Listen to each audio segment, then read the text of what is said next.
गुन्हेगारी पार्श्वभूमीच्या उमेदवारांना वृत्तपत्रात 3 वेळा जाहिरात द्यावी लागणार। गुन्हेगार उमेदवार का निवडला हे पक्षांनाही सांगावं लागेल। केंद्रीय निवडणूक आयोगाचं कडक धोरण। निवडणुकीच्या तोंडावर आनंद दिघेंच्या मृत्यूचं प्रकरण चर्चेत। इंजेक्शन दिल्यामुळे अटॅक आल्याचा अनेकांना संशय। संजय शिरसाट यांचं वक्तव्य। तर पुरावे द्या, कायदेशीर कारवाईला तयार। केदार दिघेंचं प्रत्युत्तर। लाडकी बहीणसाठीचा खर्च केल्यावर पगारालाही पैसे उरणार नाहीत। राज ठाकरेंची टीका। शेतकऱ्यांनी मागितलीच नाही तर मोफत वीज का देता असाही सवाल।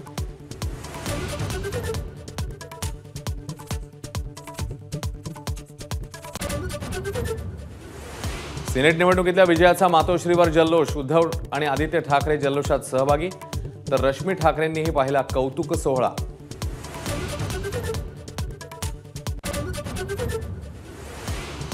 संभाजीनगर जिल्ह्यात उदयसिंग राजपूत, राजू शिंदे आणि दिशेन परदेशी यांना ठाकरे गटाकडनं उमेदवारीची शक्यता। सूत्रांनी दिली एबीपी माझाला माहिती।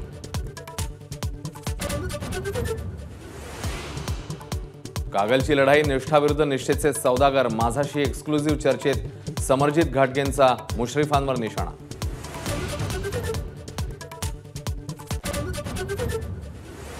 अक्षय शिंदेचे वकील अमित कटारनावरे यांनी केले एन्काउंटरच्या घटनेचं रिक्रिएशन। मृतदेह दफन करण्यासाठी जागेची शोधाशोध सुरूच।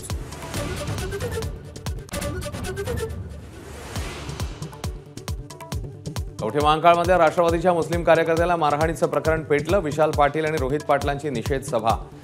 संजय काका पाटलांवर हल्लाबोल। महात्मा आणि सावित्रीबाई फुलेंच्या अर्धाकृती पुतळ्याचं नाशिकमध्ये अनावरण। अजित पवार म्हणाले, असा पुतळा कुठेही बघितला नाही। तर पुतळ्याचं काम म्हणजे ब्रँड भुजबळ असं म्हणत फडणवीसांकडून कौतुक।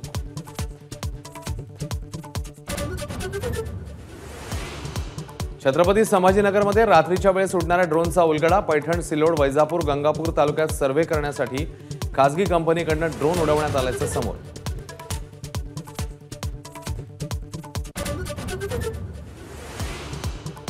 सोलापूरमध्ये रेशन दुकानामधून प्लास्टिकच्या तांदळाचा पुरवठा। खासदार प्रणिती शिंदेंचा आरोप। तर पुरवठा अधिकाऱ्यांनी मात्र आरोप फेटाळले।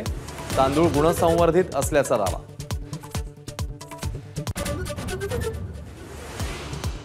इस्रायलच्या एअर स्ट्राईकमध्ये हिजबुल्लाहचा प्रमुख हसन नसरुल्लाहचा खात्मा। इराणचे सर्वोच्च नेते अयातुल्ला खमेनी यांना सुरक्षित स्थळी हलवलं।